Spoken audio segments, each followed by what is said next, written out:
mañana saludamos en nuestros micrófonos a la doctora Jimena Ron, pero sin H, Jimena Ron, sin H. Ella es constitucionalista de la República del Ecuador. Mi compañera, la magíster Joana Ramos, tiene inquietudes también para ella, pero comenzamos esta ronda de preguntas para usted, doctora, con mi compañero, el magíster Carlos Julio Zacoto. Adelante usted. Doctora, muy buenos días. Qué gusto saludarla. Bienvenida nuevamente a Caché Noticias y Opinión. ¿Nos escucha? Los escucho perfecto. Buenos días a todos. Muchas gracias por la invitación. Gracias a usted por el espacio en su agenda. El concurso para la designación de los nuevos jueces de la Corte Constitucional en el marco de esta renovación parcial del organismo entra ya en su recta final. Se esperaría que entre hoy y mañana se conozca finalmente, hasta el término de la semana, se conozca finalmente cuál es la postura de la comisión calificadora en torno a las impugnaciones que se han presentado. Un concurso que ha sido calificado de accidentado. Recordemos que empezaron finalmente 9 candidatos, ¿sí? Y terminaron en la recta final apenas 5. En el camino renunciaron 4. También hubo problemas para conformar la comisión calificadora. También arrancó esta comisión con un miembro menos. Recordemos que Rafael Ollarte finalmente renunció. Desde su punto de vista, ¿cómo calificaría este proceso para la renovación parcial del máximo organismo de interpretación constitucional del país? Bueno, buenos días a todos nuevamente los que nos escuchan. Yo debo decir que es un concurso que ha tenido tropiezos, ¿no? Y ya Carlos ha hecho un buen trabajo de resumir los impases más importantes que ha tenido este proceso de renovación de jueces de la Corte Constitucional. Sin embargo, debo señalar aquí que no existe ningún concurso exento para empezar, ¿no es cierto? Ningún concurso exento de algún tipo de tropiezo en el transcurso de su desarrollo, considerando más aún un proceso como el que se maneja en la renovación parcial de la Corte Constitucional, en el que la Comisión Calificadora ha señalado que no tiene un respaldo institucional adecuado y que tampoco cuenta con los medios económicos para llevar a cabo un concurso de forma, sin mayores accidentes. Sin embargo, esto preocupa porque este proceso es uno de los procesos más importantes de designación de autoridades que tenemos como país. Recordemos que la Corte Constitucional es el órgano máximo de la administración de justicia constitucional y del cierre del sistema de justicia nacional, ¿no? Un órgano que no solamente es jurídico, que también es un órgano político y que, en razón precisamente esa importancia, preocupa que este proceso tenga este tipo de situaciones. Según el calendario, los nuevos jueces de la Corte Constitucional deberían estar ya sentados en sus funciones el próximo 5 de febrero, pero ha dicho la presidenta de la comisión calificadora de este proceso que probablemente eso ocurrirá el próximo lunes 7 de febrero. Es decir, para entonces la Asamblea Nacional ya debería recibir a los 3 mejores puntuados de este proceso. Son 2 hombres, una mujer, 2 propuestos por el Ejecutivo, para posesionarlos. Para entonces ya se esperaría también que los actuales jueces de la Corte Constitucional, que son 9 en total, vayan todos al sorteo para que se defina cuáles son los 3 que van a abandonar sus cargos. Eso me ha confirmado uno de los jueces de la Corte Constitucional, todo esto off the record para poder entender cómo va a ser el proceso de recambio en la Corte Constitucional. Pero hay una inquietud, doctora Ron, y entiendo que hay un vacío normativo en este sentido. ¿Qué pasa con el banco de elegibles? Hoy hay un banco de elegibles de 9 jueces suplentes que están listos en términos futbolísticos para saltar a la cancha en cualquier eventualidad, pero acá estamos viendo un concurso en el que apenas quedan 2 que recibieron las puntuaciones más bajas y se entendería que pasarían a formar parte del banco de elegibles. Pero ¿qué pasa con los otros 7 que no están? ¿Cómo se hace ahí? Claro, hay un vacío legal, en efecto. El banco de elegibles es una situación de inquietud que tenemos todos como ciudadanía. ¿Qué pasa con ellos? Dado que, de hecho, el banco de elegibles de la anterior composición tampoco actuó, ¿no? Ni se los consideró para este concurso de ninguna forma. se presume que, bueno, que quienes están en el banco de elegibles entrarían en el caso de ausencias temporales de los jueces de la Corte Constitucional, no de ausencias definitivas como una renuncia, por ejemplo, sino de una ausencia temporal. Sin embargo, esto como no ha ocurrido, no se ha visto este proceso, esta figura por lo menos actuar, entonces no se tiene certeza de qué va a suceder con este banco de elegibles. La única certeza... Sí, hay un problema ahí. ¿Quién tenía la competencia de definir cuál era el proceso para elegir a los elegibles, digamos, valga la redundancia? ¿Tenía que hacer este reglamento los mismos jueces de la Corte Constitucional? Porque desde ahí, por ejemplo, hay varias voces que coinciden en que esta reglamentación tiene que salir desde la Asamblea Nacional. Básicamente queremos conocer de quién sería la responsabilidad de llenar este vacío normativo. No, el reglamento para la elección del concurso tiene que ser en función evidentemente de lo que dice la Constitución y la Ley Orgánica de Garantías Jurisdiccionales y Control Constitucional, pero eso está a cargo de quien realiza la nominación, ¿no? La Comisión Calificadora, la función de transparencia y control social, es decir, de este lado tiene que salir el reglamento. La Corte Constitucional sí emite un reglamento que de hecho lo hizo, pero es un reglamento del sorteo de los jueces que van tentativamente a salir en función de ese sorteo. Pero la forma de designación, el banco de elegibles y todo lo que debiera ocurrir en el proceso de designación es tarea de la Comisión Calificadora y de la función de transparencia. Muy bien, son las 7 de la mañana con 15 minutos, solo para que quede claro, todos los actuales jueces de la Corte Constitucional van a participar del sorteo para definir cuáles son los 3 nombres que van a dejar sus cargos al interior de ese organismo. Habían rumores en semanas anteriores de que un par de jueces iba a renunciar. Finalmente se ha confirmado que todos los 9 van a participar. Estamos dialogando aquí en Caché Noticias y Opinión con la doctora Jimena Ron, constitucionalista. Mi compañera Joana Ramos tiene más inquietudes para usted, doctora. Gracias, Carlos. Doctora, muy buenos días. Gracias por estar aquí en Caché Noticias y Opinión. Yo quisiera cambiar de tema y hablar sobre los proyectos derogatorios a la Ley de Desarrollo Económico y Sostenibilidad Fiscal. Habían llegado a la Asamblea, pero la Asamblea mandó a consultar a la Corte Constitucional porque dice que hay... Que no hay congruencias en lo que pide, en lo que se pide en los proyectos derogatorios a lo que dice el artículo 131 y 301 de la Constitución, que habla sobre las competencias del primer mandatario. Solamente el presidente de la República puede presentar proyectos de ley que creen, modifiquen o supriman impuestos que aumenten el gasto público. Entonces, ¿qué esperar de la Corte Constitucional? ¿Estos proyectos derogatorios tienen o no futuro? A ver, ahí hay algunas cosas que señalar, Joana. La primera es que se hace un planteamiento a partir de la Asamblea Nacional en función de una interpretación de una norma, ¿no? Y la Corte Constitucional no es un órgano de interpretación de la Asamblea Nacional. Eso es un trabajo que la Asamblea Nacional debiera hacer un análisis, debiera hacer en razón de sus competencias, y no es muy difícil de realizar, en razón sobre todo de dos interpretaciones que podrían darse y que habilitarían a la Asamblea Nacional a realizar una derogatoria, si bien quizás no de toda la ley de desarrollo económico, pero sí de una parte, ¿no?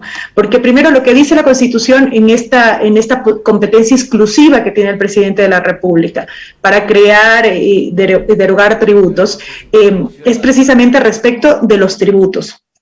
Y la ley de desarrollo económico tiene mucho más allá, ¿no? Tiene cosas más allá de la creación y derogación de tributos. El resto de normativa que no tiene relación con esto podría ser derogada por la Asamblea Nacional. De hecho, eso está establecido en el artículo 140 de la Constitución, en el último inciso, establece esta posibilidad de que la Asamblea Nacional pueda derogar un proyecto que ha sido emitido en función de urgencia económica. Evidentemente, aquello que no sea la creación y derogación de tributos que sí hay dentro de la ley. Y la otra interpretación, que es una interpretación válida también, que han hecho algunos constitucionalistas, que creo que merece ser analizada, es que la Constitución lo que prohíbe, o mejor dicho, el candado que pone es el que el presidente pueda, o la función ejecutiva tenga la competencia única y exclusiva de crear y derogar tributos, pero a través de ley, ¿no? El decreto ley un poco queda en un limbo en el que podría quizás la Asamblea Nacional actuar. Entonces ¿hay futuro para derogar esta ley que ya está en vigencia, que ya está cobrando los impuestos que se establecen en el documento? Habría que analizarlo con cuidado, ¿no? Y yo en lo que sí, digamos, mi criterio al respecto es que se podría derogar, Joana, aquello que no sea creación y derogación de impuestos dentro de la ley, que sí las hay, ¿no? Hay procedimientos, hay otros temas que no son necesariamente creación y derogación de impuestos, eso se podría hacer. El tema de los impuestos como tal, se puede quizás hacer algo, pero de forma a través de la Corte Constitucional en función de una inconstitucionalidad, de una acción de inconstitucionalidad. Ese sería el camino, digamos, regular y correcto para pedirle análisis a la Corte Constitucional de qué es lo que sucede con el tema tributario per se, ¿no? A través de una acción de inconstitucionalidad que la puede presentar cualquier ciudadano y que entiendo además ya están presentadas. Ahora, el día de ayer, antes de abordar el avión, el presidente de la República, Guillermo Lasso, antes de empezar su viaje a China, le pidió a la Asamblea o exhortó a la Asamblea Nacional el urgente tratamiento de la Ley de Seguridad. Él dijo, no es solamente un pedido del gobierno, es un clamor de todos los ciudadanos ecuatorianos que deseen vivir con paz y seguridad. Algunos analistas han señalado que, por ejemplo, hay temas ya innecesarios porque ya están en la Constitución.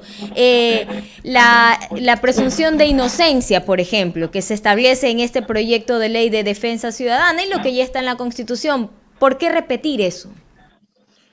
Sí, a ver, primero que no, ese es un trabajo que tiene que realizar, Joana, la Comisión de Soberanía y Seguridad, en la que está analizando en este momento justamente el proyecto de ley, que tiene que analizar en función de no duplicar normativa, ¿no? Este resultaría inoficioso, innecesario la duplicación de normativa, pero existen normas, disposiciones que sí podrían a promulgarse, ¿no? En función de este proyecto de ley, sobre todo porque este es un tema que la Asamblea Nacional lo tiene ya desde el 2021, intentando sacarlo en función de una sentencia de la Corte Constitucional. Entonces, habría que hacer un análisis, pero eso ya es un análisis técnico que realiza la Comisión en función de qué normativa ya existe y qué normativa puede promulgarse a través de una ley, evidentemente analizando tanto los proyectos de ley que existen ya, que están en la comisión y que han sido unificados al presentado por el presidente de la República, así como los criterios establecidos por la Corte Constitucional respecto al uso progresivo de la fuerza. Justamente, pero hay que recordar que en la Asamblea ya hay otros proyectos también que se están analizando y que están avanzando. Estamos conversando con la abogada Jimena Ron, constitucionalista, economista, Clever Chica Zambrano. Doctora Ron, buenos días, ¿cómo está usted? Don Clever, buenos días. Oiga, doctora, estamos en radio y el oyente, ¿no? Se preguntará, bueno, ¿y cómo es esto del sorteo entre 9 miembros de la Corte Constitucional? ¿Será que es un sorteo como la Copa Libertadores de América, como los que hace la FIFA para el Mundial y separar elegir los grupos? ¿Cómo es esta práctica? Bueno, se la hace a través con la presencia de un notario público. De hecho, el día de hoy se elige el notario, la Corte Constitucional elige el notario que va a dar fe de la transparencia del sorteo y un poco apelando a la costumbre, ¿no? Lo que fue el sorteo de la renovación anterior, de la última renovación, lo que sucedió fue que se ponen los nombres de los jueces en una ánfora, ¿no es cierto? Y luego, bueno, evidentemente con el notario dando fe de que este proceso es transparente y que no hay ningún tipo de manipulación, entonces se da vuelta al ánfora y se sacan los 3 nombres que salen sorteados para salir de la Corte Constitucional. Podría repetirse este procedimiento, ¿no? Podría darse algún otro tipo de sorteo en cuanto a forma, pero lo cierto es que tiene que ser un sorteo, es decir, dentro de los 9 jueces tienen que escogerse a 3 que salgan en función precisamente de un proceso en el que el notario, y además que sea también, digamos, publicado, que un sorteo que veamos todos también en función precisamente del principio de publicidad. Y esto está hecho a la suerte, ¿no? A la suerte, correcto. ¿Y dónde está la preparación, la aplicación, el trabajo que haya hecho ese juez durante el periodo que tiene dentro de este cuerpo colegiado que es la Corte Constitucional. Entonces, si al final del día voy a entrar a un sorteo, yo no tengo que hacer tantas cosas buenas, por así decirlo, sino simplemente esperar a la suerte. ¿Por qué no elegir al que ha sido bueno, muy bueno, que se quede, y al que no ha dado los resultados deseados por la sociedad, por la actividad, bueno, tiene que irse? Creo que es más objetivo, por no decir justo, ¿no? ¿Qué le parece? Sí, esa podría ser una forma, don Clever, yo coincido con usted. Sin embargo, la Constitución establece que en este proceso de renovación parcial, digamos, la forma de designación y todo lo que involucre este proceso de designación sea determinado por la ley, y el legislador en su momento, a través de la Ley Orgánica de Garantías Jurisdiccionales y Control Constitucional, determinó que sea un sorteo. Entonces, sí, en efecto, en este momento, esta designación de los jueces que salen, por decirlo de alguna forma, es por azar. Usted, como constitucionalista, como estudiosa del derecho, le voy a pedir su opinión como ciudadana también, ¿no? ¿Cuál es su criterio?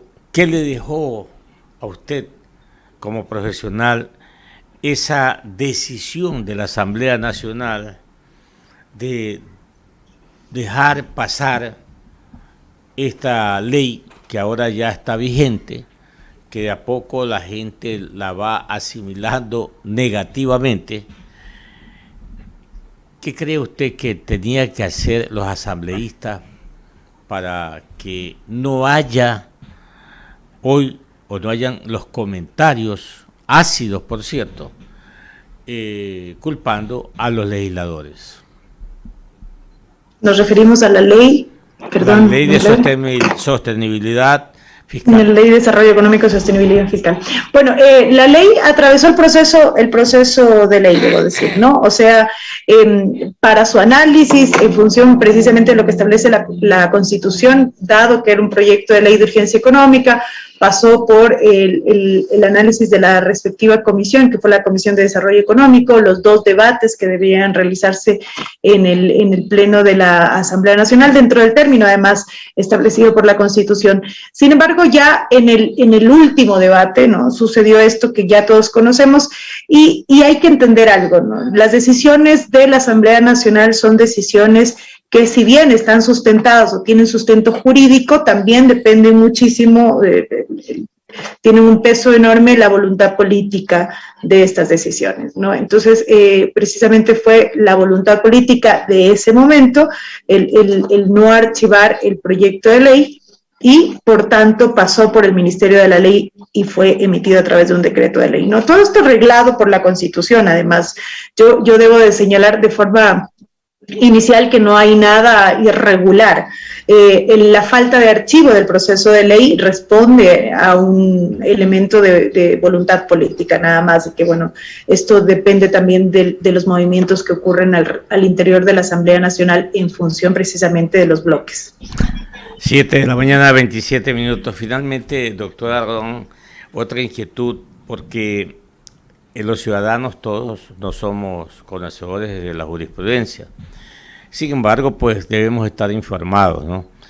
¿Qué criterio le merece a usted que el orgánico de la Asamblea Nacional pues tiene la Comisión Administrativa Legislativa, que es el CAL, las comisiones permanentes, las comisiones especiales, ocasionales, el mismo Pleno de la Asamblea Nacional? ¿Y por qué existe una comisión técnica legislativa? La unidad técnica. La unidad técnica. ¿Por qué? ¿Debe existir esto, doctora Ron, para su parecer? La unidad técnica legislativa, claro, hace un muy buen trabajo, debo decir, ¿no? La unidad técnica legislativa hace un trabajo de análisis técnico, precisamente, técnico parlamentario de los proyectos de ley, es decir, va actuar como un brazo técnico para el CAL, tanto para el Consejo de Administración Legislativa como para alguna otra comisión en función de explicarle asuntos técnicos parlamentarios. No, como si se tratase de un asesor, digamos, de técnica parlamentaria. Sus informes no son vinculantes, ¿no? Entonces, a pesar de lo que dice la Unidad Técnica Legislativa, la Asamblea Nacional, el CAL, las comisiones pueden adoptar las decisiones que consideren pertinentes. De hecho, el poder de decisión como tal no está en la Unidad Técnica Legislativa, sino en las comisiones como tal. Es una especie de asesor nada más la Unidad Técnica. Sin embargo, las últimas acciones le dieron mucha importancia. El territorio tiene algún peso, precisamente porque al ser se supone, ¿no es cierto? Se presume que es una unidad, un grupo que conoce o que maneja mucho la técnica parlamentaria, entonces su criterio va de alguna manera a influir quizás en la decisión, en quien va a tomar la decisión. Sin embargo, no es vinculante, así que este criterio podría dejarse de lado. ¿Y quién elige esa unidad técnica, doctora Ron? No estoy segura, pero me parece que deriva de la presidencia de la Asamblea Nacional. Muy bien, doctora Jimena Ron, muy agradecido por estar con nosotros aquí en el micrófono de Caché, Noticias y Opinión. Y bienvenida siempre, que le vaya muy bien. Muchísimas gracias, encantada, muchísimas gracias.